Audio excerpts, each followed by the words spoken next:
తగిలాయక్క. దెబ్బలు తగిలాయా? అవును. ఎక్కడ పడ్డావు? ఎక్కడికి వెళ్ళావు? దొంగతనం చేస్తుంటే మామిడి చెట్టు ఎక్కి ఆ, ఆ చెట్టు ఆయన వచ్చి కొట్టాడక్క. అబ్బబ్బబ్బబ్బ. ఒళ్ళు ఇరిగిపోయింది అక్క. ఒళ్ళు ఇరిగిపోయింది, పళ్ళు కూడా ఇరిగిపోయాయా? అక్క మరి దొంగతనం చేస్తే కొడతారు. చూసావా? దొంగతనం చేయకూడదు ఇక్కడ కదక్క. చక్కగా ఇంత మంచి మీటింగ్స్ ఎంతో ఖర్చు పెట్టి ఫ్రాన్సిస్ అడ్కోలు పెడితే నువ్వు ఇక్కడ ఏసీ మాటలు వినకుండా వెళ్ళావు, అందుకే దెబ్బలు తగిలాయి. అక్క ఆ, దొంగతనం చేయకూడదు, ఆ, అబద్ధాలు ఆడకూడదు. అవును కదా. అక్క ఆ, ఇక్కడ నుంచి ఏసై మేము కూడా నమ్ముకుంటాను అక్క. ఏసై నమ్ముకోవాలి, ఏసై సన్నిధిలోనే ఉండాలి. నువ్వు అలా మధ్యలో వెళ్ళిపోకూడదు ఏసై వాక్యం వినకుండా. అర్థమైందా? ఇంకా నీలో ఏవైనా చెడు ఉంటే వాటన్నిటిని కూడా ఏసయ్య రక్తంలో కడుక్కోవాలి, ఏసయ్య సన్నిధిలో ఒప్పుకోవాలి. ఏసయ్యా నేను పాపినయ్యా, నా పాపాలన్నీ క్షమించు ప్రభా నేను ప్రార్థన చేస్తే ఏసయ్య నీ పాపాలన్నీ క్షమిస్తాడు, నిన్ను కూడా ఆయన రాజ్యానికి వారసుడిగా చేస్తాడు. ఆ చెప్పు. ఏసయ్య మనల్ని ప్రేమించాడక్క. అవునవును కదా. ఎంత ప్రేమించాడంటే ఎంత ప్రేమించాడు? ప్రాణము పెట్టినంతగా ప్రేమించాడక్క. అవునవును స్వీటీ, మన కోసం ప్రాణం పెట్టాడు కదా.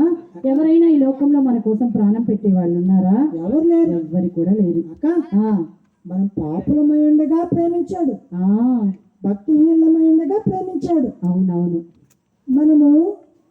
మనం మంచివారమని ప్రేమించాడా? ఉండగా ప్రేమించాడక్క కదా. మనం మంచివారమని ప్రేమించాడా ఏసయ్య? లేదు కదా. అక్క ఏదేమైనా ఏసై ప్రేమను జ్ఞాపకం చేసుకొని, ఏసై శిలువను జ్ఞాపకం చేసుకొని, ఏసై శిలువలో కార్చిన రక్తాన్ని జ్ఞాపకం చేసుకొని ఆ రక్తంలో మన పాపములు కడుక్కుంటే రక్షణ. అవునవును. పాపములు కడుక్కోకపోతే నిత్య శిక్షక. అవునవును. ఏసై నమ్ముకుంటే పరలోక రాజ్యానికి వెళ్తాము, ఏసై నమ్ముకోకపోతే నరకానికి వెళ్తాం కదా. మరి నరకం ఎలా ఉంటుంది? అగ్నిగుండమక్క, కాలిపోతుంది. అమ్మో మనం కాలిపోతాం. అవును కదా. పరలోకంలో సంతోషం ఉంటుంది. అవును, అక్కడ అగ్ని ఆరదు, పురుగు చావదు. అక్క ఏదేమైనా ఇక్కడున్న వారందరూ ఏసై నమ్ముకుంటే మంచిదే. అవునవును అక్క నమ్ముకోని వారిని నమ్ముకోమని చెప్పండి. ఏసయ్య ఆశ కూడా అదే కదా. ఆయన ఆశ కూడా అదే, అందరూ రక్షించబడి ఆయన రాజ్యంలో ఉండాలని, అందరూ రక్షించబడాలనేది ఏసయ్య చిత్తం కూడా కదా. అక్క చివరిగా నేను చెప్పేది ఏంటంటే, మన కొరకు రక్తం కార్చాడు ఏసయ్య. ఆ రక్తంలో మన పాపాలన్నీ కడుక్కొని ఏసై బిడ్డ అవ్వాలని కోరిక. ఓకే ఓకే, రక్షణ పొందాలని కోరిక.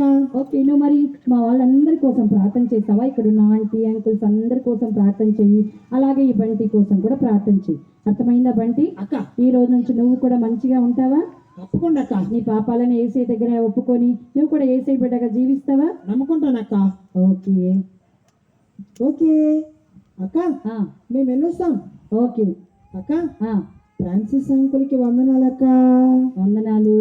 ఆంటీకి వందనాలు. సావుకులందరికి వందనాలక్క. ఓకే అక్క విశ్వాసులందరికి వందనాలు. Okay okay Bunty. పిల్లలకు వందనాలు. పిల్లలు మీకోసం వందనాలు చెప్తున్నాడు బంటి. బాయ్ అక్క. ఈ అన్నయ్య కళ్ళు తెలిసి నిద్రపోతున్నాడు. కళ్ళు తెలిసి నిద్రపోతున్నాడా? ఈ అన్నయ్య అయితే కళ్ళు మూసుకొని నిద్రపోతున్నాడు. అన్న కళ్ళు మూసుకొని నిద్రపోతున్నాడా? పాపం అన్న వాళ్ళంతా ఉదయం సిబిసిలో ఉన్నారు కదా, అలసిపోయి పాపం నిద్రపోతున్నారు. కానీ చూసారా ఎంత చక్కగా నిలబడి ఇక్కడ పరిచర్య చేస్తూ చక్కగా ఉన్నారు అన్నయ్య వాళ్ళు కదా. ఓకే పిల్లలు అలాగే చెయ్యాలి, సరేనా మరి? Okay okay bye bye bye bye. బండి నువ్వు కూడా బాయ్ చెప్పు. ఎల్లబుద్ధి కావట్లేదు అక్క. ఎల్లబుద్ధి కావట్లేదా? అదేంటి ఇక్కడే ఉంటావా? ఏడే ఉండాలనిపిస్తుంది అక్క. ఇదే ఉండాలనిపిస్తుంది. పాటలు, ఈ మ్యూజిక్, వాక్యము, ఇక్కడే ఉండి ఇక్కడే నిద్రపోవాలనిపిస్తుంది అక్క. ఏసయ్య సన్నిధిలో మరి అలాగే ఉంటుంది. ఏసయ్య సన్నిధిలో ఉంటే మనకు నిత్యము సంతోషము ఆనందం ఉంటుంది. దుఃఖం ఉండదు, కన్నీరు ఉండదు, బాధలు ఉండవు, ఏమి ఉండవు. ఎప్పుడు ఏసైతో కలిసి ఆ పరలోక రాజ్యంలో కూడా ఇలాగే ఉంటుంది, సంతోషంగా ఆనందంగా ఉంటుంది. అందుకే నువ్వు ఏసయ్యని నమ్ముకో, సరేనా? ఓకే అక్క, thank you. Okay thank you. Bye bye bye bye.